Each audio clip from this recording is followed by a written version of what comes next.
Cette vidéo comporte tous les commentaires d'études sur les versets disponibles dans la Bible d'études Esprit et Vie, dans Genèse, chapitre 2. Verset 3. Dieu bénit le septième jour. Dieu a béni le septième jour, c'est-à-dire le sabbat, et l'a établi à la fois comme un jour de repos sanctifié et mis à part, et comme un jour de commémoration de son œuvre de création. Par la suite, le Seigneur a fait du sabbat un jour de bénédiction pour son peuple fidèle, Exode 20 verset 8. Il l'a conçu comme un jour de repos, de service et de communion à partager avec lui, Exode 16 verset 29, 31 verset 12 à 17, voire Matthieu 12 verset 1, note. Verset 4. Les origines. Ce deuxième récit de la création, chapitre 2 versets 4 à 25, ne contredit pas celui du chapitre 1 verset 1 au chapitre 2 verset 3. Il explique plus en détail la création de l'homme et de la femme, de leur environnement et de leur mise à l'épreuve. Le chapitre 2 apporte des détails sous la forme d'un récit, alors que le chapitre 1 s'attache à respecter l'ordre chronologique. Verset 4. L'Éternel Dieu. Un autre nom est donné à Dieu au verset 4. L'Éternel Dieu, hébreu YHWH, Yahvé. Alors qu'Élohim, utilisé par exemple au chapitre 1 verset 1, est le terme plus général pour désigner Dieu, qui met l'accent sur sa grandeur et son pouvoir, voir l'article sur la création, l'Éternel est le nom personnel par lequel Dieu se révèle à son peuple et qui se réfère plus particulièrement à son alliance avec lui. L'apparition de ce nouveau nom de Dieu révèle en même temps la bonté bienveillante de Dieu, son souci de racheter la race humaine, ainsi que sa présence fidèle auprès de son peuple. Ce nom est employé plus particulièrement lorsque Dieu est en relation directe avec son peuple ou avec la nature. Quand ils sont associés, les mots « éternel » et « Dieu » désignent ce dernier comme le Créateur tout-puissant qui a conclu avec l'humanité une alliance fondée sur l'amour, voir versets 9 à 25, Exode 6 verset 6, Lévitique 11 versets 44 à 45, Ésaïe 53 verset 1 et versets 5 à 6, voir Exode 3 verset 14, note. Verset 7. Un être vivant. Le don de la vie aux êtres humains est décrit comme le résultat d'un acte particulier de Dieu, distinct de celui qui a consisté à créer tous les autres êtres vivants. Le Seigneur a donné la vie et la respiration au premier homme de façon spéciale. La vie humaine est donc supérieure et différente de toutes les autres formes de vie. Il existe donc une relation unique entre la vie divine et la vie humaine, voir Genèse 1 verset 26 à 27. Dieu est la source suprême de la vie humaine. Verset 8. Un jardin en Éden, du côté de l'Orient. Ce jardin était situé près de la plaine fluviale du Tigre et de l'Euphrate, voir verset 14. Certains le situent au sud de l'Irak moderne, d'autres soutiennent que le récit biblique ne nous fournit pas suffisamment d'informations, versets 10 à 14, pour en déterminer le lieu exact. Verset 9. L'arbre de la vie. Il y avait, dans ce jardin, deux arbres qui avaient une importance toute particulière.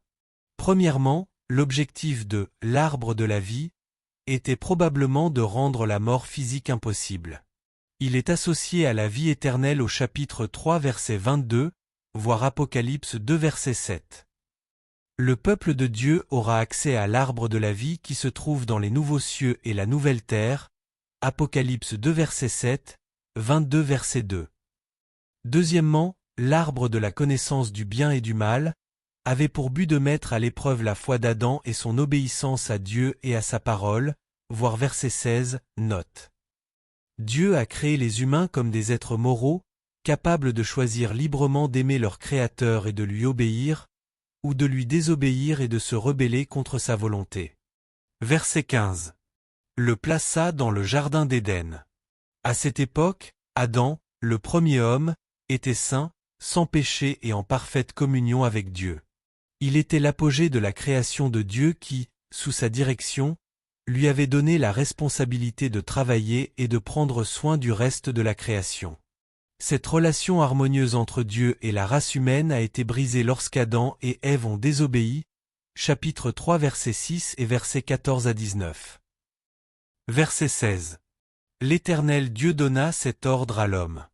Dès le début de l'histoire, La race humaine a été liée à Dieu par la foi et l'obéissance à sa parole en tant que vérité absolue. Premièrement, la vie par la foi et l'obéissance est présentée comme le principe essentiel des relations entre Adam et Dieu en Éden. Adam avait été prévenu que s'il transgressait la volonté de Dieu en mangeant du fruit de l'arbre de la connaissance du bien et du mal, il mourrait, verset 17. Cette menace de mort devait être acceptée par la foi selon ce que Dieu avait dit car Adam ne savait pas encore ce qu'était la mort. Deuxièmement, le commandement de Dieu, versets 16 à 17, a été donné à Adam comme un test moral. Il devait à présent choisir consciemment et délibérément de croire et d'obéir ou de ne pas croire et de désobéir à la volonté de son Créateur. Troisièmement, tant qu'Adam croirait à la parole de Dieu et lui obéirait, il continuerait à jouir de la vie éternelle et de la communion bénie avec Dieu, voir l'article sur la foi et la grâce. S'il péchait en choisissant la désobéissance, il connaîtrait le désastre moral et moissonnerait la mort, verset 17. Verset 18. Une aide semblable à lui. La femme a été créée pour être une aide et une tendre compagne pour l'homme. En tant que telle, elle devait partager ses responsabilités et coopérer avec lui afin d'accomplir le plan de Dieu pour sa vie et celle de leur famille, voir Éphésiens 5 verset 22, note. Remarquez que dans Psaume 33 verset 20, 70 verset 6, 115 verset 9, le mot « aide » est aussi employé pour décrire Dieu. Verset 24. Quittera son père et sa mère. Au commencement, Dieu a institué le mariage et la cellule familiale comme la première et la principale institution sur terre, voir chapitre 1 verset 28, note. Selon le plan de Dieu, le mariage est l'union d'un homme et d'une femme qui deviennent une seule chair, tant physiquement que spirituellement. Cette instruction exclut d'office l'adultère, la polygamie, l'homosexualité, l'immoralité et le divorce qui n'est pas conforme aux Écritures, Marc 10 versets 7 à 9, voir Matthieu 19 verset 9, note.